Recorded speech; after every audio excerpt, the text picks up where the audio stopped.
दोस्तों, डीलो क्लासेस में मैं बरखा शर्मा आपका स्वागत करती हूँ। हम लोग बात कर रहे हैं इंडियन पीनल कोड के वन लाइनर्स के बारे में। ठीक है, तो हम बात कर रहे हैं चैप्टर 4 की। चैप्टर 4 बात करता है 76 से 106 तक। ठीक है, आप चाहे तो हमारे यूट्यूब चैनल डीलो जंक्शन पर आईपीसी के क्लासेस अवेलेबल हैं, आप जाके उनको देख सकते हैं। उनको देख के आप जब आके वन लाइनर्स अटेंड करेंगे तो आपको भी लगेगा कि हम कुछ पढ़ पढ़ा के आए हैं। तो ये उन लोगों के लिए था कि जिन्होंने बिल्कुल भी नहीं पढ़ा है, तो वो क्या कर सकते हैं, वीडियो देखिए, एक्ट रिवाइज कीजिए, फिर उसके बाद आके हमारे साथ वन लाइनर कर लीजिए। ठीक है, तो चलिए बात करते हैं सबसे पहले वाले पॉइंट की। यदि किसी व्यक्ति का कृत्य यानी कि कार्य सामान्य अपवाद के अंतर्गत आता है तो उसे कितना दंड दिया जा सकता है। जैसा कि आप लोग जानते हैं, चैप्टर 4 है साधारण अपवाद, 76 से 106 तक। क्या बोलता है कि कोई बात अपराध नहीं है जो साधारण अपवादों के अंतर्गत की जाती है।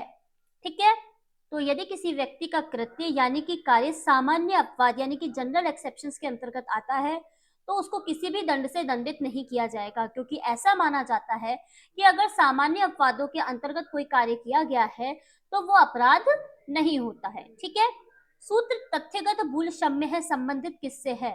तो डायरेक्टली पूछ रहा है कि 76 क्या बोलता है, विधि द्वारा आबद्ध या तथ्य की भूल के कारण अपने आप को विधि द्वारा आबद्ध होने की विश्वास करने वाले के व्यक्ति के द्वारा अगर कोई कार्य किया जाता है तो अपवाद नहीं होता। इसका मतलब अगर तथ्यगत कोई भूल हुई है तो वो क्षम्य है, यानी कि उसको माफ किया जा सकता है। तो ये बात हमको बोल रहा है 76।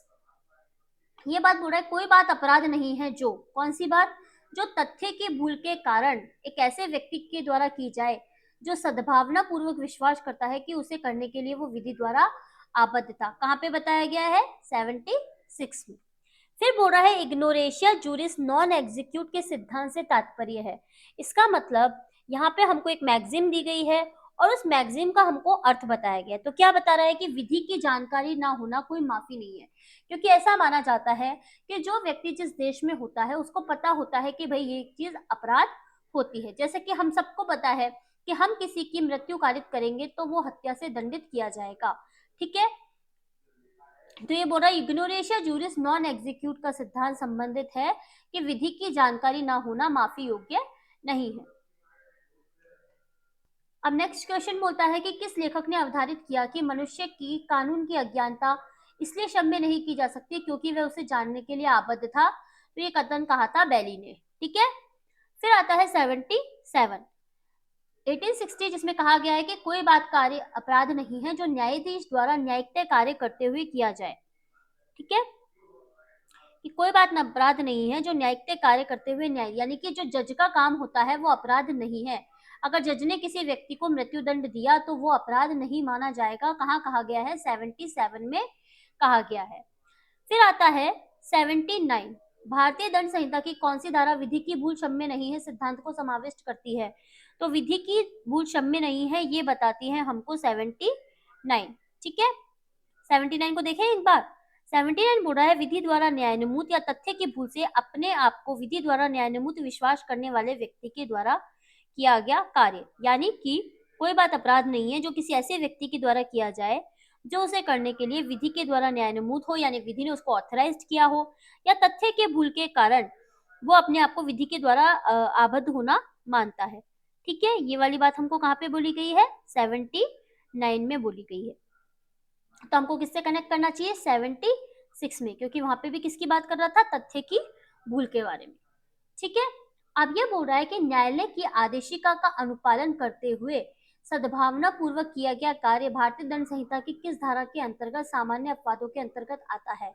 तो क्या कह रहा है 78, न्यायालय के निर्णय या आदेश के अनुसरण में किया गया कार्य, यानी कोर्ट ने कोई निर्णय दिया है, कोई ऑर्डर दिया है, तो उसको फॉलो करने में, उसका अनुसरण करने में अगर कोई कार्य किया जाता है तो वो अपराध नहीं माना जाएगा। ठीक है, इसका एग्जाम्पल क्या हो सकता है, जल्लाद का कार्य, यानी कि एक जल्लाद को कहा जाता है कि तुम्हें फलाना व्यक्ति को क्या देनी है, फांसी देनी है। तो क्या जल्लाद को दंडित किया जाएगा। जल्लाद कौन होता है, जो जैसे किसी ने मृत्यु दंड से दंडनीय अपराध किया और वो उसको अगर मृत्यु कारित कर देता है, उसको फांसी पे लटका देता है, तो उसको अपराध नहीं माना जाएगा। देखिए नीचे एग्जाम्पल भी दे रखा है जल्लाद वाला। तो भारतीय दंड संहिता के अंतर्गत किस अपराध में अपराधियों को फांसी देने वाला जल्लाद आपराधिक दायित्व से मुक्त होता है। तो इसका आंसर हो गया 78।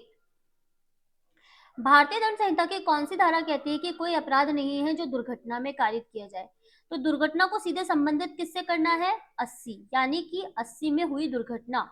तो क्या बोल रहा है कि भाई कोई बात अपराध नहीं है जो दुर्घटना या दुर्भाग्य से और किसी आपराधिक आशय या ज्ञान के बिना विधिपूर्ण प्रकार से विधिपूर्ण साधनों द्वारा उचित सतर्कता और सावधानी के साथ विधिपूर्ण काम करने में की गई है। दुर्घटना के लिए क्या होना चाहिए कि आपने पूरी सावधानी बरती हो और फिर भी क्या हुआ, वो दुर्घटना कारित हो गई हो।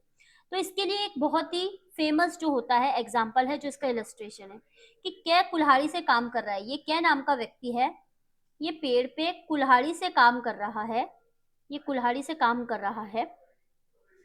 फिर क्या होता है, ये जो फल होता है ना, फल फल क्या हो गया, ये जो होता है ये हिस्सा इसका कट के नीचे गिर जाता है और नीचे कोई व्यक्ति खड़ा था। इसको इधर से दिखाई नहीं कि यहाँ पे कोई व्यक्ति खड़ा है, ठीक है। ये व्यक्ति खड़ा था तो इसके ऊपर ये फल गिर गया, ये गिर गया तो इसके बाद क्या हुआ, ये व्यक्ति मर गया। फिर इस कहने बोला, भाई मैंने तो उचित सतर्कता और सावधानी से काम किया था, मैं तो नॉर्मल तरीके से पेड़ काट रहा था बहुत देर से, लेकिन मुझे नहीं पता था कि भाई ये व्यक्ति नीचे आके अचानक से खड़ा हो गया और ये व्यक्ति मर गया, तो इसको दुर्घटना का बचाव मिल जाएगा, ठीक है। आवश्यकता का बचाव नहीं लिया जा सकता जबकि कार्य किया जाता है क्षति कारित करने में अंतर्निहित खतरे पर, ठीक है। फिर बोल रहा है कौन सा वाद आवश्यकता के आधार पर प्रति परीक्षा से संबंधित है? तो देखिए केस है तो डायरेक्टली आपको याद ही करना पड़ेगा कि आर बनाम डोले एंड स्टीफेन, आर बनाम डोले और स्टीफेन के बाद में कहा गया था। अप्रतिरोध आवेग क्या होता है? पागलपन के अंतर्गत नहीं आता है। अप्रतिरोध आवेग पागलपन के अंतर्गत नहीं आता। ये जो वन लाइनर्स हैं आपके लिए, ये पुराने एग्जाम्स में आए हुए क्वेश्चन से रिलेटेड है। तो जो जैसा मतलब दिखेगा कि भाई क्वेश्चन जैसा पूछा गया उसके अकॉर्डिंग ही तो वन लाइनर तैयार होएगा। तो अप्रतिरोध आवेग क्या होता है? पागलपन में नहीं आता है। अब आ जाइए 82 क्या बोल रहा है कि जब अपराध गठित करने वाला कोई कार्य किसी 7 वर्ष की आयु के शिशु द्वारा किया जाता है तो ऐसा शिशु समझा जाता है अपराध करने में असक्षम। इसका मतलब कि सेक्शन 82 और सेक्शन 83 ये हमको साथ में पढ़ने चाहिए। क्यों पढ़ने चाहिए? क्योंकि ऐसा बोला जाता है कि कोई कार्य अपराध नहीं है जो 7 वर्ष से ऊपर, यानी कि 82 तो बोल रहा है कि 7 वर्ष से जो कम आयु का शिशु होता है ना, कम, उसके द्वारा अगर कोई अपराध किया जाता है तो वो अपराध नहीं होता। और सेक्शन 83 बोल रहा है कि 7 वर्ष से तो ऊपर हो और 12 वर्ष से कम आयु का अगर शिशु कोई काम करता है, और वो भी कैसा होना चाहिए? अपरिपक्व होना चाहिए। अपरिपक्व मतलब उसकी समझ इतनी डेवलप नहीं होनी चाहिए कि वो अपराध करने के लिए सक्षम माना जाए। जैसे कि आजकल देखते हैं कि बच्चे टीवी देख के, वेब सीरीज वगैरह देख के, वीडियोस वगैरह देख के उनकी क्या होती है, मानसिक क्षमता इतनी ज्यादा विकसित हो जाती है कि वो अपराध कर सकते हैं, ठीक है। तो वो देखेगा कि भाई उसकी मानसिक स्थिति कैसी थी, उसके आधार पर ऐसे कहा जाएगा कि भाई ये अपराध कर सकता है या नहीं कर सकता। तो जब अपराध गठित करने वाला व्यक्ति 7 वर्ष से कम आयु का है तो ऐसा माना जाएगा कि वो अपराध करने के लिए असक्षम है, ठीक है। बढ़े आगे। भारतीय दंड संहिता 1860 में नासमझ गुड़िया का आपराधिक दायित्व से छूट किसमें? नासमझ गुड़िया कौन हो गई? 7 वर्ष से कम आयु का व्यक्ति, तो हो गया सेक्शन नंबर 82। 7 वर्ष से कम आयु के एक बच्चे द्वारा किया गया कार्य अपराध नहीं माना जाता। अभी हम बहुत अच्छे से डिटेल में समझ के आए। देखिए उन्मुत्ता, उन्मुत्ता यानी क्या होती है? विकृत चित्ता, ठीक है। तो अगर विकृत चित्ता के बारे में क्या कहा जाता है, अनसाउंड माइंड के बारे में क्या कहा जाता है कि भाई ये संबंधित है हमारे सेक्शन नंबर 84 से। और हम लोग कैसे याद करते हैं इसको? मैकनॉटन की उन्मुत्ता या मैकनॉटन की विकृत चित्ता, ठीक है। इस तरीके से ये केस हम याद करते हैं। और इसमें ना राजस्थान का भी एक केस था, राजस्थान राज्य वर्सेस विद्या देवी, वो भी इसी से संबंधित है, ठीक है ना। आपराधिक दायित्व से छूट पाने के लिए कौन सी उन्मुत्ता प्रतिरक्षा का आधार है? तो विधिक उन्मुत्ता होनी चाहिए, ठीक है। विकृत चित्त की दशा को साबित करने का भार किस पर होता है? अभियुक्त पर होता है। भाई आज मैंने बोला, मैंने कोई अपराध कारित कर दिया और मैं बोलती हूँ मेरे को पता नहीं था, मैं विकृत अवस्था में थी, तो ये साबित करने का भार मेरे पे तो होगा कि भाई जिस समय अपराध किया था उस समय मैं क्या थी, विकृत व्यक्ति थी। किसी मानसिक विकार से पीड़ित व्यक्ति को इस संबंध में विशेषज्ञ द्वारा साबित साक्ष्य के आधार पर ऐसे दायित्व से छूट मिल सकती है। इसका मतलब जो विशेषज्ञ होगा वो आके साबित करेगा कि हाँ ये व्यक्ति क्या है, विकृत है, और इसको इसके आपराधिक दायित्व से छूट दी जाए। फिर 84 के अधीन विकृतता से संबंधित कौन सा वाद है, तो देखिए मैकनॉटन के बाद आ गया और आर्नोल्ड। आर्नोल्ड का वाद भी किससे संबंधित है, विकृतता से। मैकनॉटन के नियम के अनुसार विधिक पागलपन चिकित्सक के पागलपन से सर्वथा भिन्न है। देखो अब ये क्या स्टेटमेंट्स होते हैं, हमको ऐसे कैसे इनको याद करने पड़ेंगे कि भाई क्या मतलब होता है इसका। तो मैकनॉटन के अनुसार विधिक पागलपन चिकित्सक के पागलपन से भिन्न है। इसका संबंध होता है कि जो बौद्धिक क्षमता होती है, यानी जो सोचने समझने की शक्ति होती है, वो पूर्णतः यानी कि कंप्लीटली क्या हो जाती है, खत्म हो जाती है। अनैच्छिक मतता के आधार पर प्रतिरक्षा से संबंधित है। कौन सी धारा, अनैच्छिक मतता यानी 85। इसमें क्या होता है, जो अपनी इच्छा के विरुद्ध मतता में होने के कारण निर्णय पर पहुंचने में असमर्थ है, यानी कि जो नशा दिया है वो किसी अन्य व्यक्ति ने उसको दिया है। ए नाम के व्यक्ति को बी नाम के व्यक्ति ने बिना इसकी मर्जी के, जैसे मानते कोल्ड ड्रिंक में आप देखते ना, ये गिलास होता है, कोल्ड ड्रिंक में डाल के इसमें शराब पिला दी, ठीक है, तो वो वाली बोलते हैं कि भाई उसकी इच्छा के विरुद्ध उस मतता में थी और कोई काम हो गया तो इसका बचाव यहाँ पे लिया जा सकेगा। फिर बोल रहा है कौन सा वाद मतता के आधार पर प्रतिरक्षा से संबंधित है, तो देखिए सबसे पहले हमने विकृत चित्ता किससे संबंधित देखी थी, मैकनॉटन से रिलेटेड, और आर्नोल्ड का केस था वो भी किससे संबंधित था, विकृत चित्ता से। तो अब आ गया मतता। मतता मतलब नशे की हालत के संबंध में अगर कोई प्रतिरक्षा की जाती है, कोई डिफेंस किया जाता है, तो उसके संबंध में जो वाद होता है वो संबंधित है डायरेक्टर ऑफ पब्लिक प्रोसिक्यूशन बनाम बियर्ड के वाद से। तो बियर्ड की मतता ऐसे याद कर दी, देखो ये भी बियर है, बियर से क्या आती है, मतता आती है, नशा आता है। एक मत व्यक्ति को बचाव का लाभ मिलेगा। अस्वैच्छिक मतता मतलब उसने खुद शराब नहीं पी हो, किसी दूसरे ने उसको जबरदस्ती गलती से उसको शराब पिला दी हो, तो उसको तभी बचाव मिलेगा, अन्यथा बचाव नहीं मिलेगा। एक व्यक्ति खूब फुल बॉटल पी के और आ रहा है, अपनी मर्जी से दारू पी है, तो फिर उसका बचाव उसको नहीं मिलेगा। कौन सा कार्य ऐसा है जिसके अधीन आपराधिक दायित्व से मुक्ति नहीं प्राप्त है, स्वेच्छा शराब पी हुए मृत व्यक्ति का कार्य, यानी कि जैसे कि मैंने अभी आपको बताया, कोई व्यक्ति जाता है आराम से बियर बार में जाके खूब मस्त दारू वारू पी के आता है, फिर कोई काम करता है तो उसको बचाव नहीं मिलेगा।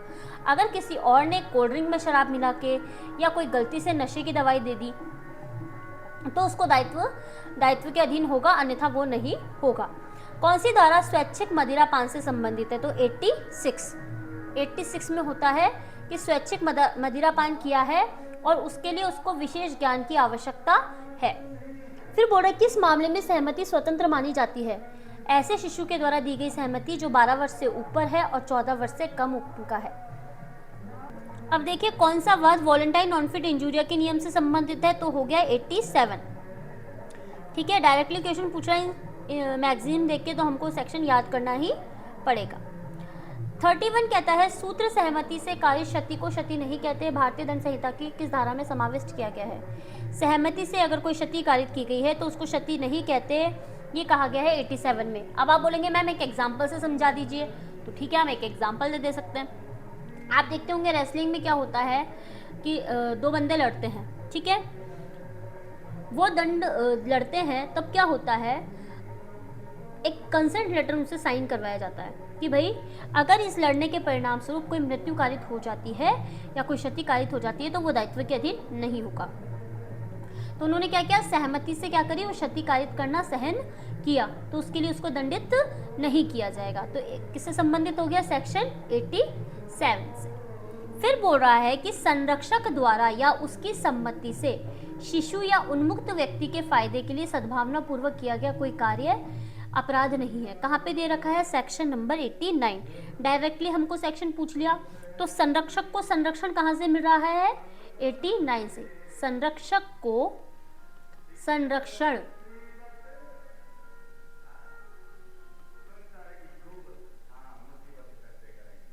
ठीक है, आई बात समझ में।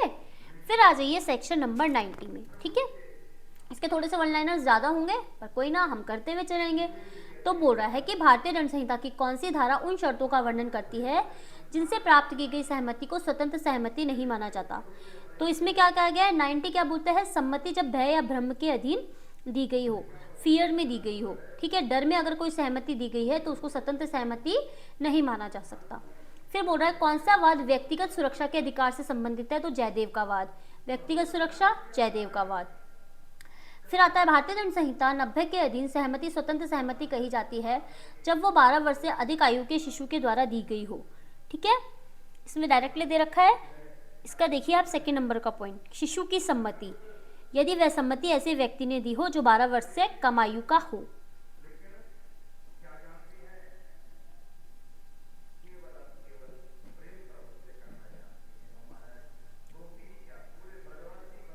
कम लिख लीजिए यहाँ पे ना, मिसप्रिंट हो गया शायद।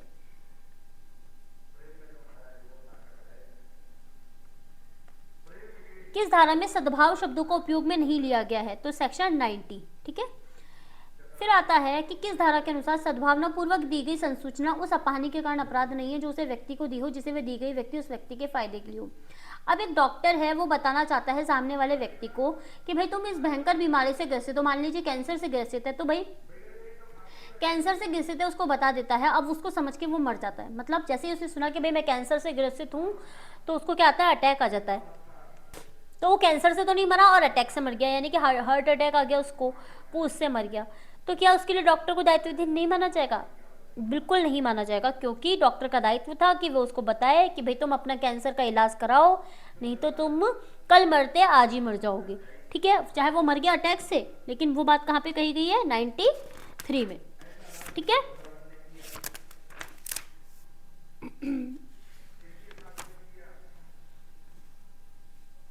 नेक्स्ट पेज देखें।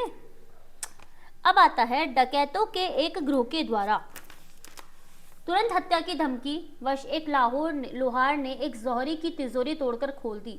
इस मामले में लोहार किसी भी आपराधिक दायित्व से मुक्त होगा, क्योंकि उसके ऊपर तो तलवार लटक रही थी। अगर वो ताला नहीं तोड़ता तो उसकी गर्दन काट देते। तो यहाँ पे लोहार को किसी भी आपराधिक दायित्व से अधीन नहीं माना जाएगा, मतलब आपराधिक दायित्व के अधीन नहीं माना जाएगा, ठीक है। तो कौन सा सेक्शन आ गया यहाँ पे, सेक्शन नंबर 94। वह कार्य जिसके द्वारा व्यक्ति किसके द्वारा विवश किया गया है, धमकियों के द्वारा विवश किया गया है। क्या पढ़ेंगे इसके लिए हम, सेक्शन नंबर 94 को। राज्य चाहे कितना भी शक्तिशाली क्यों ना हो, उसके लिए समाज के प्रत्येक गलत कार्य के विरुद्ध रक्षक उपलब्ध होता है, उपलब्ध करना असंभव है। ये किसने कहा है, हुदा ने कहा है, ठीक है। तो अब हम क्या करेंगे, ये हमारा स्टेटमेंट है तो हमको इसको ऐसे के ऐसे ही याद करना पड़ेगा, हम इसमें कुछ नहीं कर सकते। 95 क्या बोल रहा है कि 95 में कौन सा सिद्धांत दिया गया है, तो 95 में दिया गया है de minimis non curat lex, यानी कि तुच्छ अपहानि कारित करने वाला वाक्य। दो व्यक्ति हैं, ये एक व्यक्ति, ये दो व्यक्ति, ये दोनों लड़ते हैं। लड़ने के परिणाम स्वरूप क्या होता है, ये व्यक्ति इसको जाके चाटा मार देता है, चाटा मार देता है। तो फिर ये क्या करता है, अब ये क्या इतनी सी बात पे कोर्ट जा सकता है, तो नहीं, क्योंकि ये क्या है, भाई चाटा पड़ गया, तू भी दूसरा एक चाटा लगा ले, बात खत्म हो गई। तो ये बोला जाता है डमिनिमिस नॉन क्यूरेट लेक्स। क्या ऐसा कुछ अपराध भी नहीं होगा यदि वह प्राइवेट प्रतिरक्षा के अधिकार में प्रयोग किया गया है। इसका मतलब ऐसा कोई कार्य अपराध नहीं होता जो प्राइवेट प्रतिरक्षा में यूज किया गया है। कहाँ से कहाँ तक पढ़ेंगे हम इसको, 96 से 106 के जो प्रावधान होते हैं वो बोलते हैं कि प्राइवेट प्रतिरक्षा के अधिकार में की गई बात। तो 96 क्या बोलता है, 96 से 106, 96 बोलता है कि कोई भी बात अपराध नहीं है जो प्राइवेट प्रतिरक्षा के अधिकार के रूप में उपयोग की जाती है, ठीक है। इसके बाद बोल रहे हैं कि किन धाराओं में प्राइवेट प्रतिरक्षा के अधिकार के प्रावधान दिए गए हैं। तो हम पहले ही देख चुके हैं कि 96 से 106 प्राइवेट प्रतिरक्षा की बात करते हैं।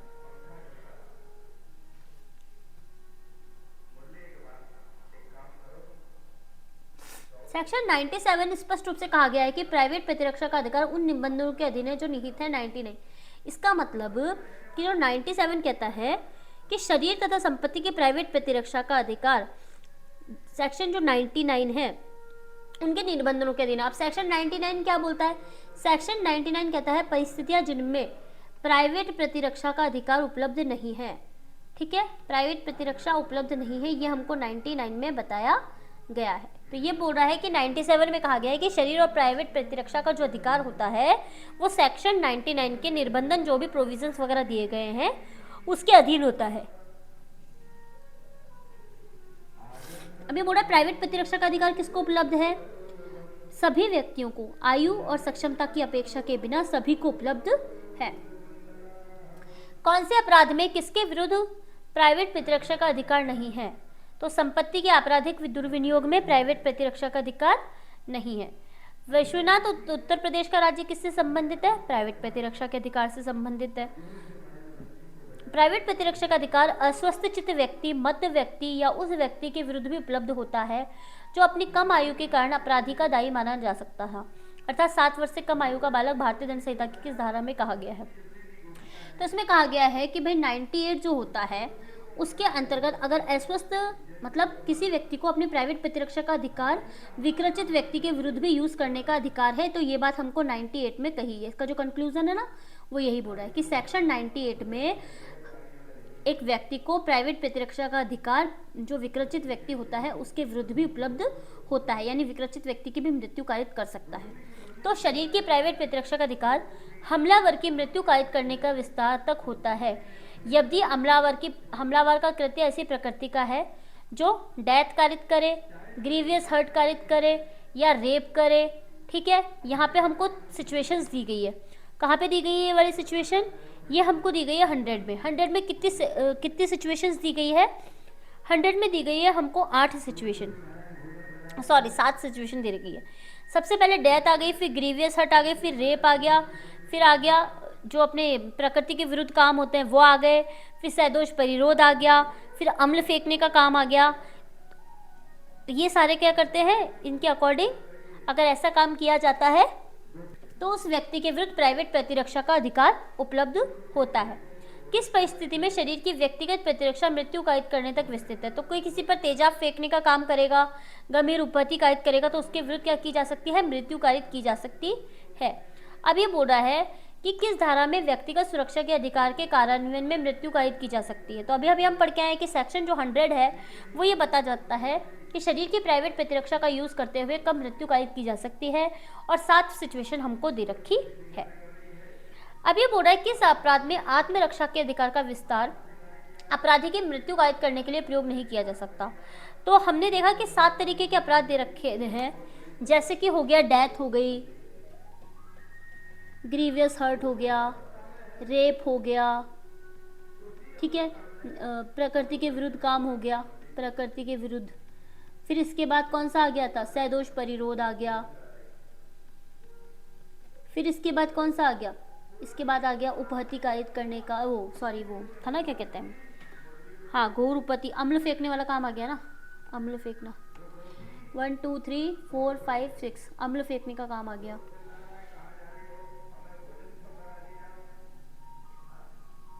और व्यपहरण अपहरण, एक पॉइंट हम लोग मिसिंग कर रहे हैं इतनी देर से, व्यपहरण जो होता है ना, किडनैपिंग और अब्डक्शन, वो भी इसमें आ गया। तो ये वाले होते हैं। तो इनके अलावा क्या किसी अपराध को शामिल कर लेंगे? नहीं करेंगे। तो गर्भपात इनमें आ ही नहीं रहा तो इनको इंक्लूड नहीं करेंगे। फिर बोल रहा है कि शरीर की आत्मरक्षा का अधिकार स्वेच्छा पूर्वक मृत्यु कारित करने का अधिकार प्रदान करता है जब डेथ की पूरी आशंका हो। किस वाद में उच्चतम न्यायालय ने कहा है कि प्राइवेट प्रतिरक्षा के अधिकार के विरुद्ध प्राइवेट प्रतिरक्षा का अधिकार नहीं होता? मतलब एक व्यक्ति ऐसे नहीं बोल सकता कि ये मेरे ऊपर प्राइवेट प्रतिरक्षा का यूज कर रहा था इसलिए मैं इसके ऊपर प्राइवेट प्रतिरक्षा का अधिकार यूज कर रहा था। ये कहा गया है यूपी वर्सेस रामस्वरूप के बाद में। UP versus Ramswaroop. किस मामले में शरीर की प्राइवेट प्रतिरक्षा के अधिकार का विस्तार मृत्यु कारित करने तक नहीं होता? तो सैदोष अवरोध कारित करने के आशय से किया गया हमला, क्योंकि इस जिसका 6 पॉइंट बोल रहा था वो सैदोष परिरोध के लिए बोल रहा था। ठीक है ना, याद रखना इस बात को। सैदोष परिरोध के लिए बोल रहा है पर सैदोष अवरोध के लिए नहीं बोल रहा है। ठीक है। फिर बोल रहा है किस व्यक्तिगत शारीरिक प्रतिरक्षा का अधिकार मृत्यु को छोड़कर अन्य कोई अपहानि कारित करने तक होता है? तो 101 में कहा गया है कि भाई शरीर की प्रतिरक्षा के यूज में मृत्यु के अलावा कोई अन्य अपहानि कारित कर सकते हो, तो वो 101 में कर सकते हो। फिर आता है कि संपत्ति के प्राइवेट प्रतिरक्षा के अधिकार का विस्तार मृत्यु कारित करने तक कब होता है? तो इसमें कुछ अपराध दिए गए हैं, जैसे कि लूट हो गया। लूट कहाँ पे दे रखी है हमको? 390 में लूट हो गया, रात्रोग्रह भेदन हो गया,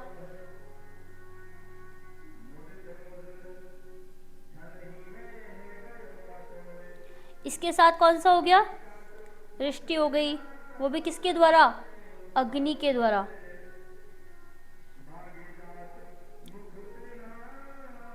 और इसके बाद गृह अतिचार हो गया, चोरी हो गई। इनके अंदर क्या होता है, कोई व्यक्ति मृत्यु कायित कर सकता है। संपत्ति की प्राइवेट प्रतिरक्षा के अधिकार का विस्तार मृत्यु कायित करने पर नहीं होता, कब, जबकि डकैती होने की आशंका हो। डकैती होगी तो क्या मृत्यु कायित कर सकता है, नहीं, क्योंकि हमको जो यहाँ पे अपराध दिए गए हैं वही केवल मृत्यु से संबंधित है।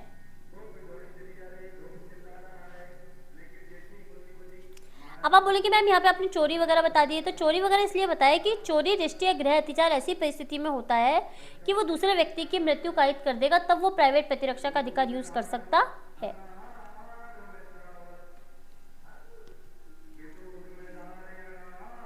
संपत्ति के प्राइवेट प्रतिरक्षा के अधिकार का विस्तार दोषकर्ता की मृत्यु या अनुपस्थिति स्वेच्छा कायित करने तक का है। ये कहाँ पे उल्लेख किया गया है, 103 में किया गया है। ठीक है, संपत्ति के प्राइवेट प्रतिरक्षा के अधिकार का विस्तार निम्न आशय से मृत्यु कायित करने तक नहीं होता तो चोरी में, यानी कि अगर मृत्यु कायित करने के अलावा कोई चोरी वोरी का प्रोविजन होगा तो फिर क्या होगा, ये प्राइवेट प्रतिरक्षा के अधिकार का जो होगा वो यूज नहीं कर सकता। अगर डेथ कारित हो रही होगी चोरी कारित करने में तभी वो यूज कर सकता है, अन्यथा नहीं कर सकता। संपत्ति की प्रतिरक्षा में कब हत्या नहीं की जा सकती, जब उद्यापन नहीं हो रहा। तो जो 103 में अपराध दे रखे हैं उनके अकॉर्डिंग ही क्या किया जा सकता है, संपत्ति का प्राइवेट प्रतिरक्षा का यूज किया जा सकता है।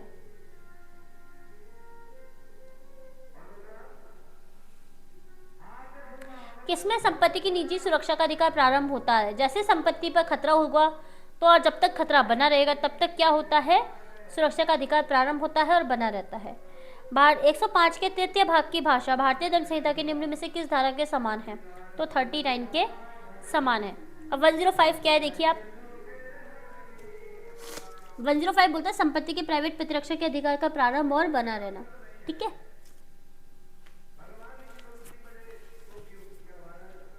तो ये थे हमारे चैप्टर 4 साधारण जो अपवाद है 76 से 106 तक, उसके कुछ वन लाइनर्स। एक बार पूरा चैप्टर पढ़िए, अगर आपको लगता है कि हमको पढ़ने में टाइम लग रहा है तो खटाखट वीडियो देखिए, वीडियो देख के वन लाइनर्स देखिए, आपका टॉपिक कंप्लीट हो जाएगा। ठीक है, तो उम्मीद करती हूँ आपको सीरीज अच्छी लग रही होगी। आपको सीरीज अच्छी लग रही है तो आपको क्या करना है, लाइक करना है, शेयर करना है और सब्सक्राइब करना है।